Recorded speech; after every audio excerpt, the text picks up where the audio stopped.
Good evening. We are three lines down, three wide lines down, which is towards the bottom of the Amud by the Gemara. To number nine, Breita says, Asham ze hakeren. When the Pasuk says that Kurban Asham is returned to the Kohen, it's referring to the principle, not the Kurban Asham. Hamushav that's returned, that refers to Chomesh, it's referring to the 20% fee, the Chomesh. Or in Asham ze ayil, maybe the word Asham is referring to the actual Asham, the Kurban Ha'ayil, the ram. When I says, what's the difference? Who cares what's referring to what? The reason why is because the how he explained it actually does exclude what Rava would say. Rava says, if the robber returned the item of a ger that was stolen to the Kohanim at nighttime, lo yatsa. It does not count as a return if by the next morning it's gone and the Kohanim don't have it anymore. It doesn't count. And also, if you returned it in halves, it doesn't count. Why? Because the Torah calls it an asham, and the asham has the same halachot as a kurban asham, which can only be brought during the day as well, and can also only be brought in full, not in halves. Therefore, according to Rava, he explains that the asham is the keren, the principle, and it has the same halacha as a kurban asham. We are saying that if it's referring to the kurban asham, then it's excluding Rava. And why does Rava hold that is referring to the principle? Because later on it says, later on the pasuk says it's another pasuk saying, besides the Qurban of the ram, have the mer Hashem zakir, and therefore Rava says that the original word pasuk Hashem is referring to the keren, because later on it mentions the separate pasuk. Okay, Tanay different breita. Hashem zakir, the word Hashem is referring to the principle. Hamushav ze homesh, and mushav is pasuk is referring to the fifth 20%. Or in Hashem ze homesh, maybe the word Hashem is referring to the 20% fee. New idea way of learning it. Again, the man of what's the difference? To explain the following Mishnah. Right? Our Mishnah said if the robber gave the Kohen the principal but did not give him the 20% fee, in hahomish me'akev, the 20% fee does not hold back the kapara. Adraba, homish me'akev. However, if you would say that the asham is referring to the word asham is referring to the homish, then the homish would be ma'akev if that's how you get rid of asham. Asham means guilt. So if asham is referring to the guilt as a 20% fee, and if you don't give the 20% fee according to this way of explaining the pasuk, then it wouldn't count because you're not taking care of the guilt. You're not getting kapara. And why would the explanation? Why would that writer say that the asham is referring to the chomesh? Because the pasuk says, you shall return the asham and the principal and the fifth. And therefore, we have to say, according to that explanation, that the asham is referring to the principal. Another writer. Asham zekirin, the word asham in the pasuk is referring to the principal. Hamushav, the word hamushav, homesh is referring to 20% fee. Uvgezel hager hakatub medaber, the pasuk is referring to when you rob a ger. But maybe, ella hamushav zekefel, ubgnevat hager hakatub medaber. So maybe is it referring to gezel of the ger, and therefore when it says hamushav, you have to return, it's referring to kefel, double fee. Or maybe it's referring to genevat hager, different robbery, the theft of a ger. And when it says that you're returning the asham and the chamish sheet, it's referring to the principal that's getting paid and not kefel. Why does it make a difference what type of stealing gets what? And we had this before in different masechtot and also Baba Kama, that a ganav, a thief, is referring to someone who steals quietly. A gazlan, who is someone who steals publicly. So a ganav pays double because he's trying to sneak at nighttime, doesn't fear God, but he's scared of people.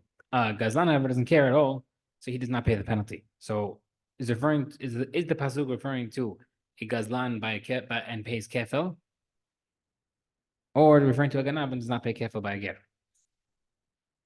Gufa, marava, right? So let's see what the pasuk. Let's see other opinions hold. Sorry, let's bring down what Rava said earlier. Gazal ger if the robber returned the item at nighttime, loyatza doesn't count. If he brought the item in halves, loyatza doesn't count as well. My time, why? Hasham karer rahman, the pasuk says That is Korban's and Hasham, and therefore it applies like an Hasham, daytime and full payments, not nighttime and halves. Marava, another halacha. Gazel hager she'en bo shevet pruta l'kol kohen kohen. If you robbed the kohen, the ger, and you're returning it to the kohanim during their mishmar, we said that you have to pay the entire mishmar. Let's say there's not enough to go around for everybody. Loyalty that habuto doesn't count. You have to add more money. My time why? If Steve ha'asham hamushav is returned for the coin, there has to be a substantial amount, at least shavet pruta, for a significant amount for each kohen. And by the way, a question. Let's say the money that they have for the mishmar is technically enough for Yehoyariv. It is not enough for Yehoyariv, sorry. But it would work in the mishmar yadaya. But it would work for the mishmar yadaya. Let's say there's a few less people in yadaya, and therefore it would work. What's the halacha? What's the case? If you're referring to, we gave it to yadaya during yadaya's turn. Of course it works. He has enough money. So he gave it to Yedaya, which had less, during Yehoyariv's time. So therefore, what's the question? Maybe since it's not considered Yedaya's time, therefore he didn't return it. But since it's not enough for the Mishmar of Yedaya, it should be given to Yedaya. So how do we look at it? Does it work or not? Teku. Another question. Very interesting questions coming up. We know that a ger that passes away, that's stolen from a ger, and he passes away, the stuff's given to kohanim. Can the kohanim trade within one another the stuff that's returned? Hey, this ger had coins. I'll take these coins next time. Next ger passes away, I'll give you his coins. Can you start trading or swapping one death of a ger's property to the next?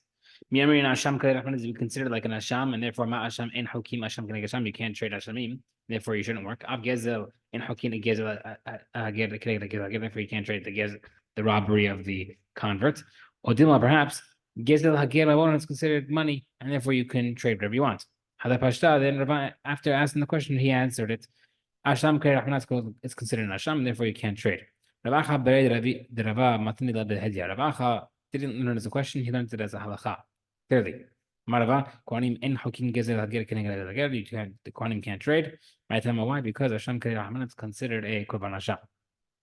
I have another question. Kohanim Begezel Hager Yorshin Havu, when the Kohanim receive this money from the property of the Ger, are they considered inheritors? Or is it considered a gift? What's the difference? When we say gift, it means like a hektish gift, like a gift from Bet HaMikdash. Because what's the difference? If Hametz was stolen and Pesach passed over, then the guy wants to return it to the Kohanim at that time. It's considered heirs, like inheritors. This is what they had, and this is what they're giving back. But if it's considered a gift that they had to get paid for the matanot of for the ger's property, Torah says he has to give a gift to the Kohanim for kapara. But over here, if you're giving them chametz shel pesach, that's not considered a gift because the afra ba'almahu, that's considered dust. So Rav Zeir asked the question as follows: even if you want to tell me that it is considered a gift, we have no safek about chametz. You can give chametz. Because since this is the property, the Torah says that you have to return what you took, and therefore, yeah, it works. Where is there a question? So referring to a case where 10 animals were stolen and now they're being given to a Kohen. You have to take off ma'aser from those 10 animals. So your shinhavu, if they're considered inheritors, Amar more says kanut b'sifat habayit chayavin. If you acquire animals through your inheritance, you are chayav maaser. Udima makalim tanov is considered a gift. V'tanan mishnah says halkeach. V'anitan someone buys animals or he's given as a gift. Patur maaser b'ma. He doesn't have to give maaser b'ma. So how do we look at it? Tashma would bring proof. Esrim va'arba matanot kehuna netnu la'aron v'nav. There are 24 different types of gifts for kohanim. All of them were given through a special way of learning, klal, prat, klal, generalization, specification, generalization, and something called the Brit Melech. Literally translated as the treaty of salt, which means that it shall always stay the same. Salt doesn't spoil, salt doesn't change forms, it always stays the same. So these are the 24 gifts. Whoever keeps these gifts, this is if he's upheld the mitzvah of klal and the salt treaty. Whoever is over against them, does not do these 24 gifts, he goes against it. These are the 24 gifts. I said, Bamitash, there are 10 of them that you have to do in Bet Hamikdash, but Arab Yishleim, 4 in Yerushalayim, the Esed Beglin, and 10, another 10 in Eretz Israel in general. Esed Rintash, the 10 ones in Bet Hamikdash, Hatat Behema, the Hatat animal, that's for Hatat animal, Hatat oath, Hatat Korban, that's a bird. But Asham Badai, a true Korban Asham, yani you for sure you are for sure Chayav a Korban Asham, Vasham Talui, and a Korban Asham that you're not sure, it's Safek if you needed it. V'zivchei shalmei tzibur, the tzibur's korban shalamim that we have on Shavuot. V'log shemen shel metzora, the log of oil that's brought by the metzora, the guy who has tzarat. U'motara omer, and the remainder of the korban omer. U'sheh lechem, the 2 loaves of bread that you have on Shavuot. V'lechem hapanim. U'shereh minachot, and the extra minha stuff of them, the korban minachot. Rabbi Yisrael, the 4 things that you give in the all those first 10 have to be to Bet Hamikdash. The 4 in Yerushalayim are Habechora, firstborn animals, Habikurim, the first fruits, Muram min Torah El Hanazir, the parts that are separated from Tudah, Muram min Tudah, the parts that are separated from a Korban Tudah and the ram of a Nazir, the Arot Kodashim, and the hides of Kochim. Ba'asara Biglim, the things that are in Yerushalayim in general, is Terumah, Terumat Ma'aser, B'hala, Terumat Ma'aser is what the Levi gives to the Kohen. Kohen gives to the Levi, sorry. Vereshita gives the first cutting of the wool of the animals. Matnot, the portions of the animals that are slaughtered. But Pidyon Ben, and the Pidyon Ben of the animal, of the person, sorry. Uzdea Huzah, the field that was sold, that we mentioned a couple days ago, the ancestral field, the field of the family. Uzdea Haramim, and the Cherem field that was the guy who made his field Cherem, he has to give it to the Kohanim as well. The Gezel Hager, and the robbed property of the convert. Bing, bing, bing, bing. The Kakademia Matana we see is considered a gift. Shramina, we see from here that it's Shramina, that we see that the Kohanim are considered gifts when it's given to them, and therefore they would not have to give Maaser on it. Okay, then Antana the case of Mishmar. If he gave the money to the Mishmar, Mishnah said, and then he died without giving the Korban, so he gave the money but not the Korban, they cannot take the money back. Amar Abaye. Shmamina Kesed Mechaber Me'achsa, we see from here that the return of money is half the kapara.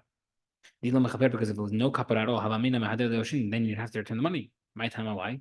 He didn't give the Kohanim the money for no reason. He gave it to him for kapara. So we see that giving the money is part of the kapara, because if it was not the case, then his dot would not be good transaction. So the Gemara says, let's see, how do we work with dot? That's the case. The concept of dot, actionable dot.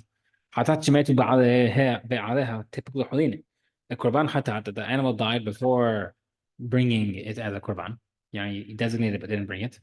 It should go back to cholim. It should go back to non-hekdesh animal. Because the animal didn't do it for nothing. He wanted to bring it as a korban. So therefore, if he can't bring it, it should go back to nothing. Why do we say that it dies? We say regarding a korban chatat that the animal died. That it dies. Okay. That's the case. If the Korban Hashem that the owner died, it should also go back to Cholin. And we know that the Korban Hashem that the owner died, he let it eat until it gets a mum. So how come if you hold that it goes by dot, he didn't want to give it for nothing? So then how come he doesn't go back to Cholin? Also, Hashem is the if the owner dies, it will eat until it gets a mum. Okay. And that's the case. If a Yavama falls to the brother-in-law, right? The Yavama is a lady who was married to the man didn't have any children. She's now considered Yavama. She has to either marry or get halitza by the brother-in-law to have children in memory of the brother. But if he's afflicted with diseases like boils all over his body, he's nasty, maybe she should not have to marry him because when she got married to the brother, she had no intentions of marrying this disgusting guy.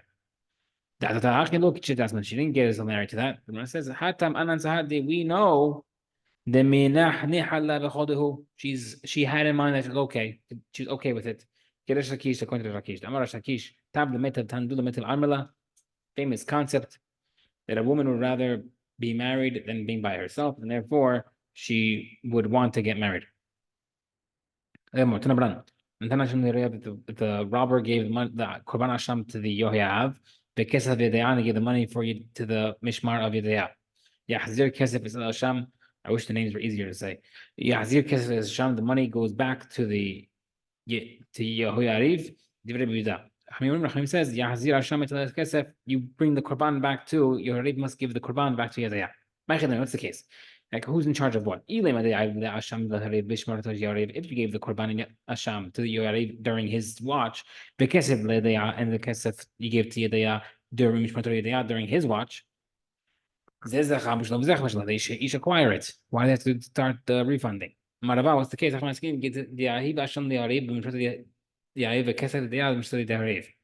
gave the Korban Asham to Yorev during his watch, and you gave the money to Yedaya during Yorev's watch also. For some reason, it was both during your Harif, but you gave the money to Yedaya in the middle. Vida says, Kevin the Lavish Yedaya, since it's not Yedaya's turn, and Yedaya took the money without permission, Yedaya continued, and then we punish Yedaya to return the money. Yes, they released the money. But Rabbanan says, Shalo Kadin hu Avid B'nei Yariv, they Kabul Hashem Mekesef. The Yehoyariv made the mistake by accepting the Korban without the money. Hilkach, the do consider therefore we penalize him. He has to give the money, the Korban to the Yedaya with the money. Tanya, Marabi, the very im hadmu b'nei Yohariv v'ikrivu et Hashem. If the family of Yohariv brought the Korban anyhow, Yahzor v'yavi Hashem the robber who brought it has to bring a new Korban. Yakrivuhu b'nei Yedaya, and Yedaya has to bring it instead. V'zachu halalu b'mashi b'yadan, and the Yariv who brought the Pasul Korban acquire it. The Gemara says, Amari, the Mahazi, what are they acquiring? Hashem Pasul, it's Pasul, you can't even eat it. Where it says, Marava, true, they acquire the hide, and they could keep the hide. Okay?